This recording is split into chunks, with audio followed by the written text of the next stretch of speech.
Isn't it a good feeling when you read the tabloids and you realize that a lot of famous people are just as fucked up as you are? The justice system should have a penalty whereby they take you to prison and for 10 years the guards take turns doing that Three Stooges jabbing two fingers in the eyes thing. I think that would straighten a lot of guys out.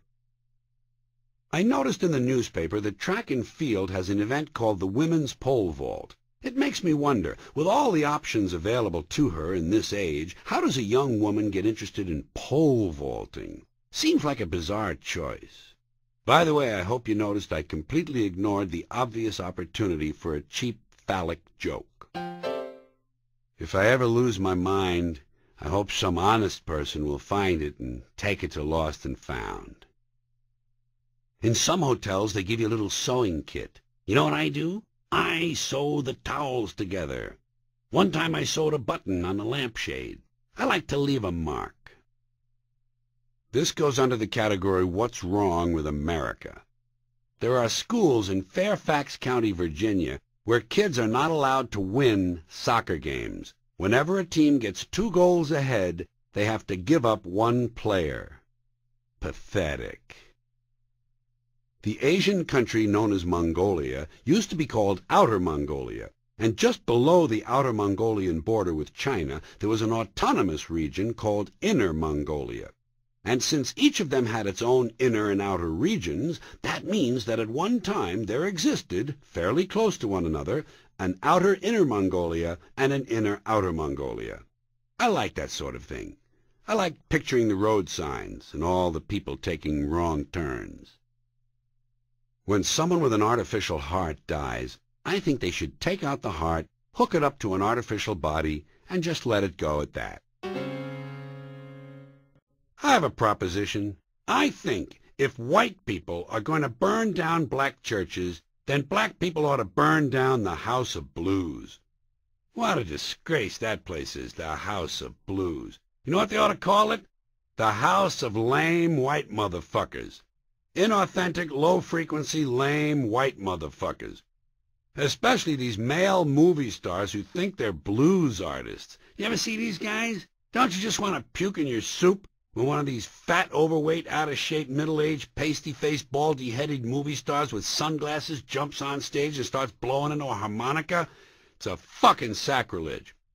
In the first place, white people got no business playing the blues ever, at all, under any circumstances. What the fuck do white people have to be blue about? Banana Republic ran out of khakis? The espresso machine is jammed? Hootie and the Blowfish are breaking up?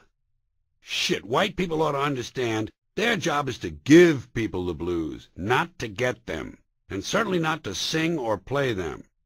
I'll tell you a little secret about the blues. It's not enough to know which notes to play. You gotta know why they need to be played. And another thing, I don't think white people should be trying to dance like blacks.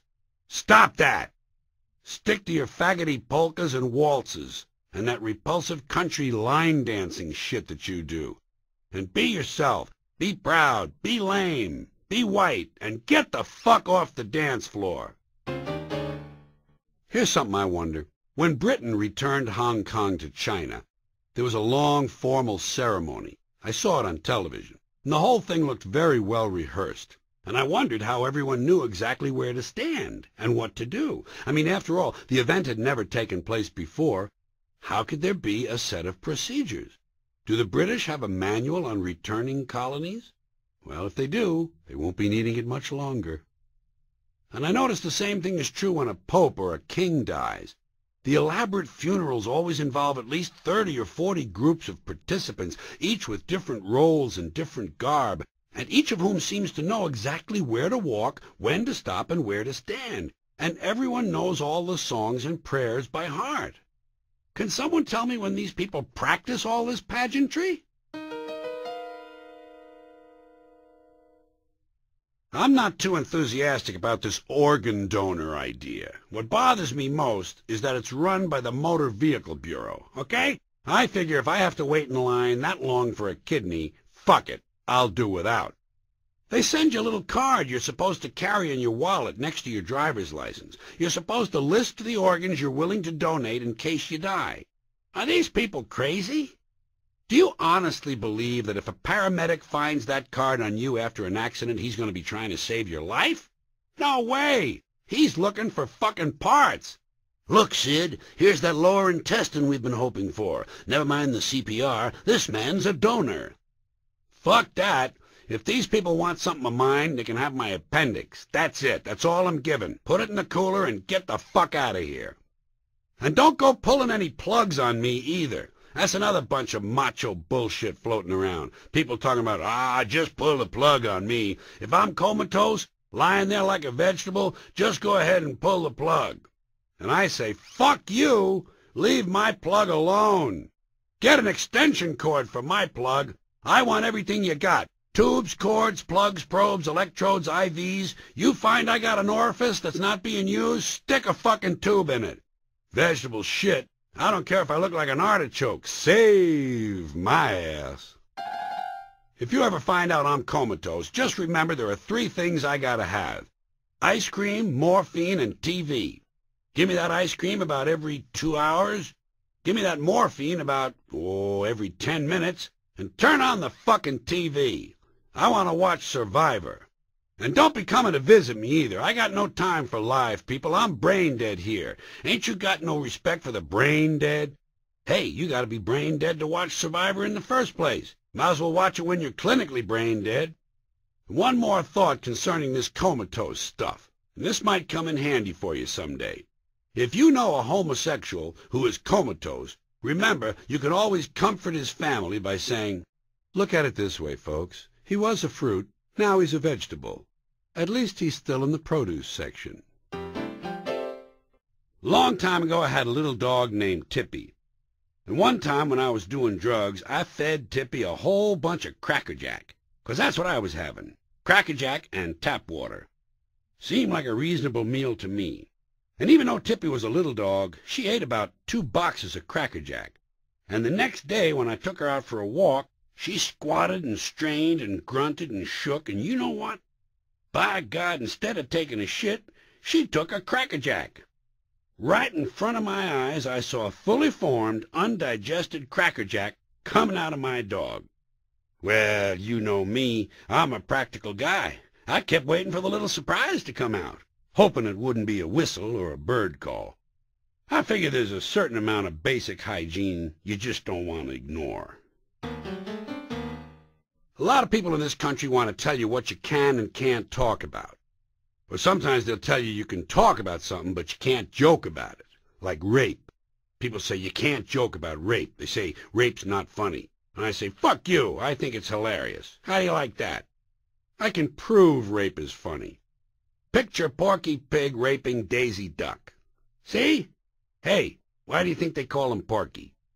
And I know what men are going to say. Daisy was asking for it. She was coming on to Porky. She had on tight feathers. Porky got horny and he lost control. A lot of men talk like that. They blame it on the woman, you know. They say, she had it coming. She was wearing a short skirt. Doesn't seem fair to me. Doesn't seem right. But I believe you can joke about it. I believe you can joke about anything. Just depends on how you construct the joke, what the exaggeration is. Every joke needs one exaggeration. Every joke needs one thing to be way out of proportion. I'll give you an example. Have you ever seen a news story like this? Some burglar breaks into a house, steals some things, and while he's in there, he rapes an 81-year-old woman. And you think to yourself, why? What the fuck kind of social life does this guy have? I want to ask him, why did you do that? But I know what I'd hear. Hey, she was coming on to me. She had on a tight bathrobe. And I'm thinking, next time be a little more selective, will you? Now, speaking of rape, but changing the subject slightly, you know what I wonder? I wonder, is there more rape at the equator or the North Pole? I mean, per capita. I know the populations are different. I think it's the North Pole. Most people think it's the equator. Because it's hot down there, you know, people don't wear a lot of clothing, guys can see women's tits and they get horny, and there's a lot of rape and a lot of fucking in general. But that's exactly why there's less rape at the equator, because there's a lot of fucking in general. You can tell the equator has a lot of fucking. Look at the population figures. Billions of people live near the equator. How many Eskimos we got? 30? 35? No one's getting laid at the North Pole. It's too cold. An Eskimo says to his wife, "Hey, honey, how about some pussy?" She says, "Wally, are you crazy? The wind chill is 150 below.